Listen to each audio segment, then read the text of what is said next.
Blessed be everybody. In this video, we're going to be doing another spell. And I've noticed that around the, let's say, short form video circuit, YouTube Shorts, Instagram Reels, and TikTok, there's been a lot of interest in transmutation spells that basically take any kind of unwanted energy that's being directed at you and then halting it, negating it, and transmuting it into serving a purpose that you want. And a lot of people have been wondering, okay, is this real? Is this possible? Is this something that can be done legit in magic? Or is this just kind of like, another modern kind of hooey kind of thing?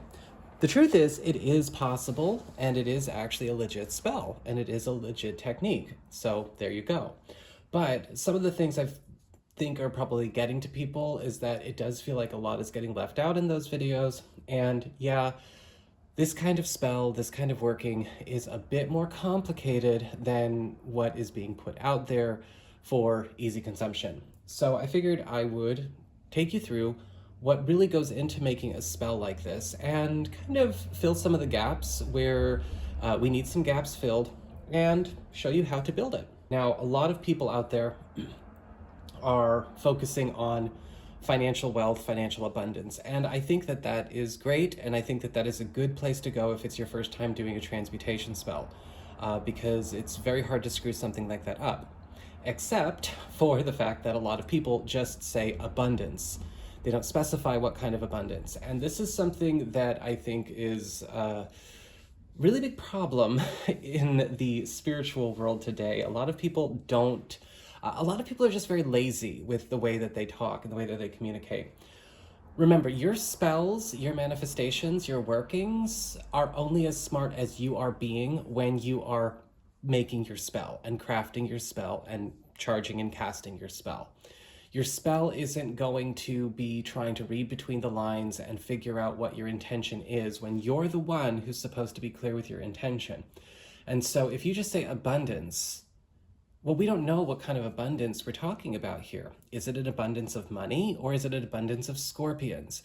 Is it an abundance of friends, or is it an abundance of drama? So just go the extra mile and use a bit more words when it comes to articulating your wishes, right? The best witches and the best spellcasters and the best alchemists out there are good with their words. As long as it is more on the practical side of things, right? So we're talking about things like a job, a promotion, a house.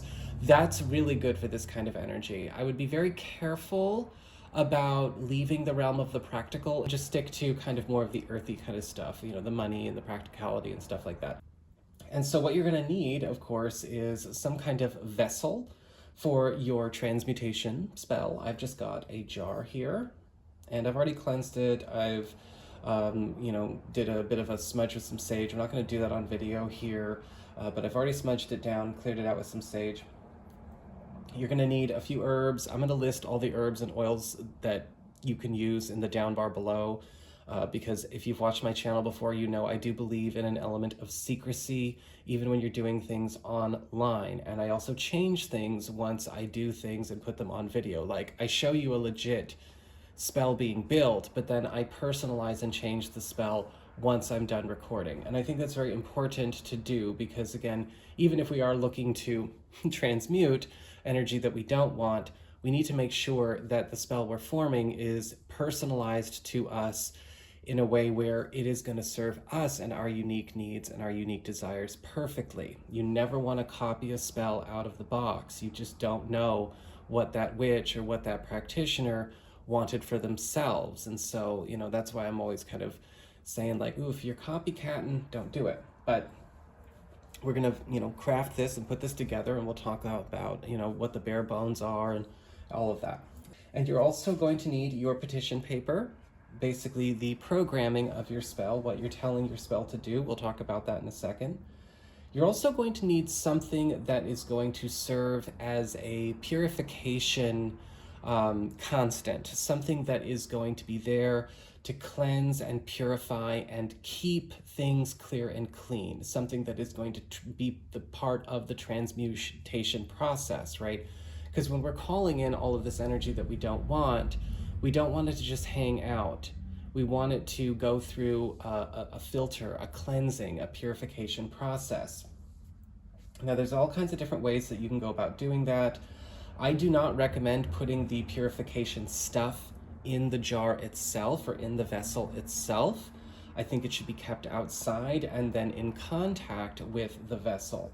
And so I'm going to be using this Selenite block that I have here. Selenite is really good for purification and clearing energies. If you don't have Selenite, or if you don't want to use a Selenite block or anything like that, you can also actually just keep this in a bowl of salt. So if you have a dish and then you just put some salt in it, like I've got a little dish here with my oils in it, but I could easily just put the jar in there and then fill the space around the jar with sea salt, the coarse sea salt, and that would work just as well. Next, what you're going to want is something that is going to take and halt or stop or fight, I guess you could say, the energy that you don't want. And so I've got Agrimony here, and you can order this herb online. You can find this in all kinds of different stores.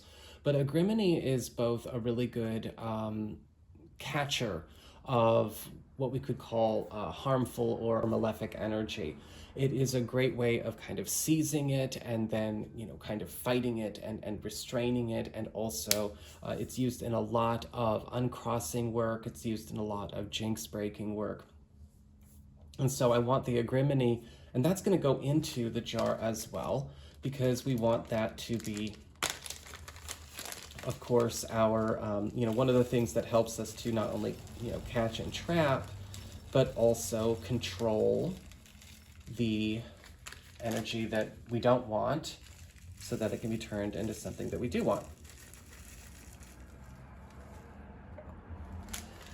Next, you are going to want something that is going to help to transform or change the energy that you are taking and purifying, and transform and change it into what you do want. Now, there's all kinds of different herbs that you can use that actually represent the process of transmutation and proliferation. All transmutation is basically, again, the destruction and the reconstituting and transformation of something. And I like to use any kind of weed for that. Plants that grow like weeds, right? Because they do spread, they do proliferate fast, and they do have a tendency to take over. And we want that kind of takeover vibe to be a part of the spell. And so I've actually got some powdered Dandelion here, which is perfect for that. Dandelion is very good at not only proliferating itself, but taking over. And then we're going to want to add herbs that do represent what it is we are turning that energy into. So if we were doing a spell for money or for financial abundance, then we could use herbs like mint, which I have here.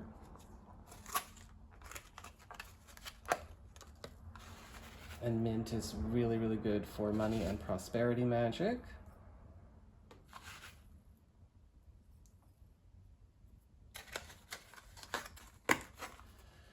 Cinnamon. Back in the 2010s, this was everybody's magical substitute for everything, even when it shouldn't have been. But it's really, really good for attraction work, and it's also really good for money and for business and attracting wealthier way. And I'm also going to add some lavender. Now, the reason I'm adding lavender is because a lot of people don't know lavender is also actually really good for business. It's also good for money, and it's also an attractor, but it works in a way where it is bringing compatible opportunities or compatible people or compatible circumstances, things that are not going to necessarily bring what is bringing the harmful energy, but swap out and switch out what was harmful with what is good. We don't want to be in a situation where we constantly have to transmute energy we don't want. We would like to, hopefully, be in a situation where we would be able to prosper and thrive and be happy without having to worry about a struggle, so to speak. Now, of course, I'm going to be adding to this later, so I'm saving a bit of space. But what you might want to do as well is also add something sweet to this. Now, you could add honey, you could add sugar, you could add agave nectar. I'm not going to be adding anything like that right away because I want to make sure I can put my petition paper in there first. But anything sweet that's going to be attractive, or if you don't want to use like sweet stuff like that, you could always just pile on more herb, that's fine. Or if you wanted to get real creative, you could even put some kind of special liquor or alcohol that is also really sweet, so like a Kahlua or maybe a Grand Marnier or something like that. That would work too. Kahlua would be really good because there's coffee in that. And I'm actually going to be adding some coffee to this later. Now, one of the things I've noticed when it comes to the way people are adding tools and, you know, herbs and ingredients is that they throw a lot of blocker kind of stuff in there, and that's actually not going to help the spell. You know, when people are throwing in like black pepper and cayenne pepper, which, you know, I like to use those a lot, you don't want to use spells that are, you know, you don't want to use ingredients that are going to reject the energy that you're taking in to put to work for you. It doesn't make any sense. Why are you calling something to you only to push it out behind a wall that's in front of the whole transmutation process? This is about drawing in and purifying, clearing, and then transmuting, not about blocking and transmuting. You can't block and transmute at the same time. All you can do is catch it and transform it, and that's what this spell is really all about. And I think that maybe you know, sometimes this is just one of those things that you don't start thinking about until you're further in your practice. But if you've been practicing this and it's not working, or you have something like this you've already tried and it's not working, you might have a lot of blocking stuff in there. You might have a lot of blocker energy. And while it will work as a protection spell, it won't work as a transmutation spell. So just some things to play around with every once in a while when it comes to your thought process and what you're trying to put together. So now we want to take our petition paper, and remember, your petition paper is basically the program or the code of your spell.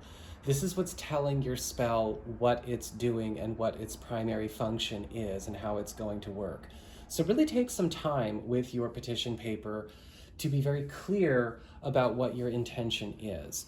Don't just copy something that you saw online. Don't just copy things you see me do, because you know what I'm going to do.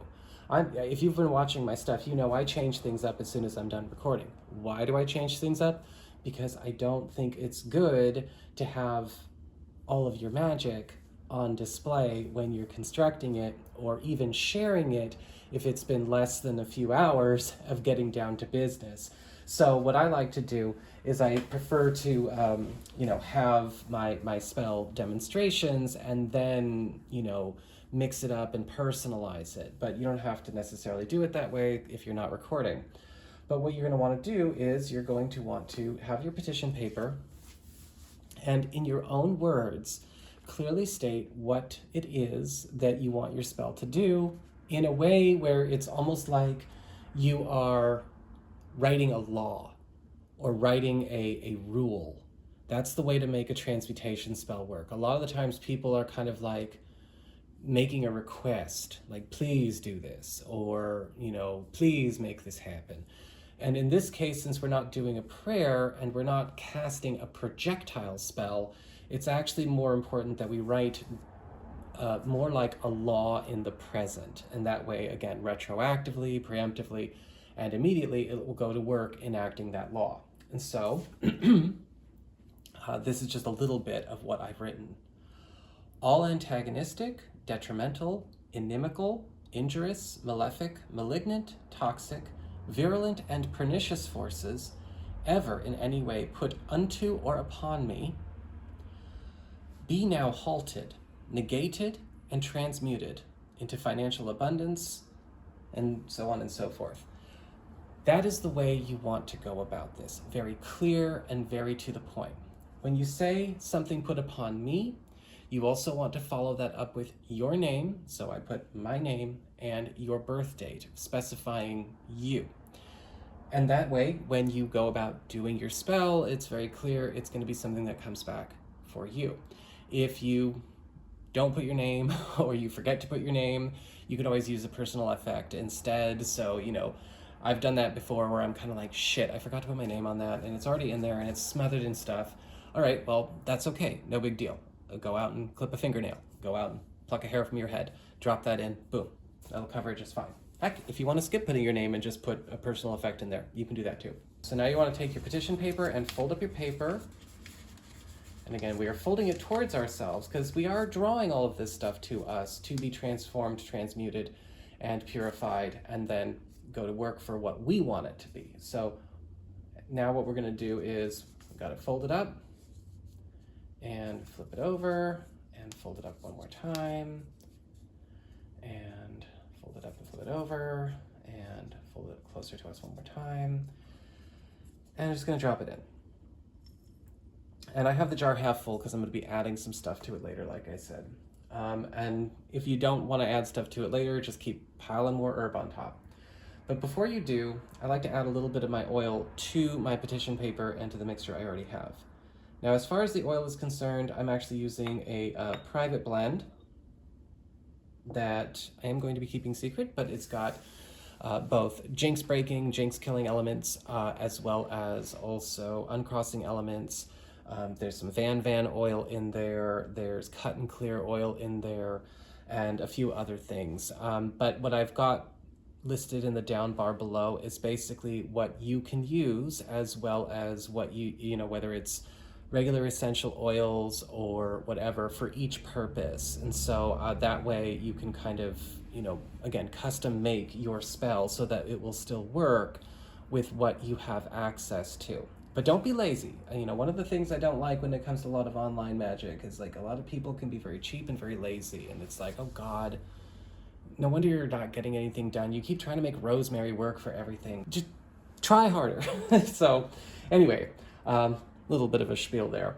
So now that we've got the oils in there, it smells really good. I'm gonna start adding some extra herb and some extra elements to my jar. More of the cinnamon.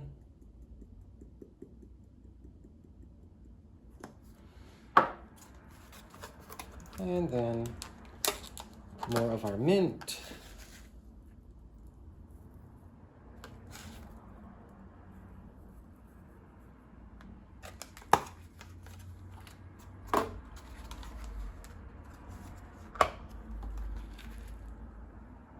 And then more of our lavender.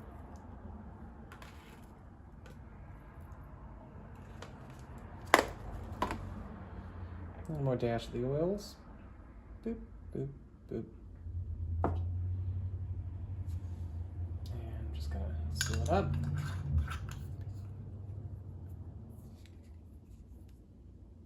And there we go.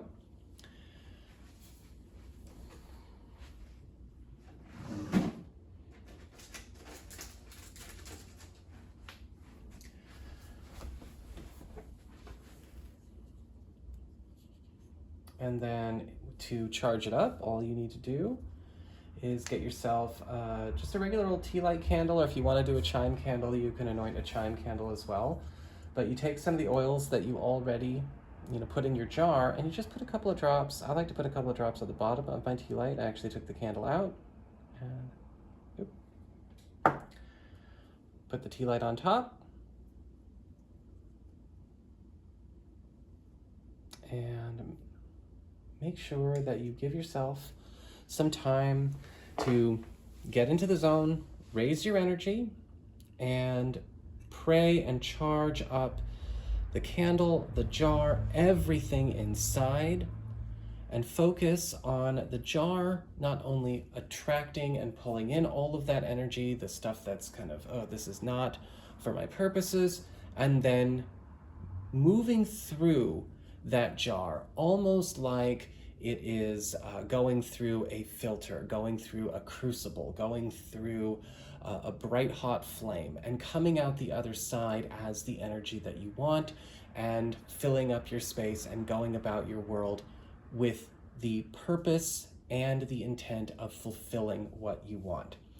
And then once you have, spent some time charging and focusing and praying, I think it's really important to give that some time. I always say, like, you better be giving it at least 10 to 15 minutes of a charge, really getting into the zone, whether you're casting a circle or however you want to do that ceremony. And then you light that candle, and then you let that candle burn down all the way. And as that's happening, it's also charging up your work, giving it more power, more power, more power, and more crystallization. And so that way it can get down to business as fast as possible. Now, typically with spells like this or any kind of jar candle, typically with spells like this or any kind of jar spell, once it's charged, it takes a little while to get going. It's going to take a few days to a week to really start noticing the difference. It's not really going to be instantaneous, but it is something that's going to continue to give over time. And that is where, usually after about 2 weeks to a month, you really start to see, wow, okay, this is making a huge difference here. And you'll be able to look back on that too. So just something to think about. And I would like to say, give it a go. Because again, this is a spell that is legit, but you got to know how to be extra careful, be extra smart, and just make sure that you're covering all your bases when you do transmutation work like this. So you all take care. Thank you so much for dropping by, and happy casting.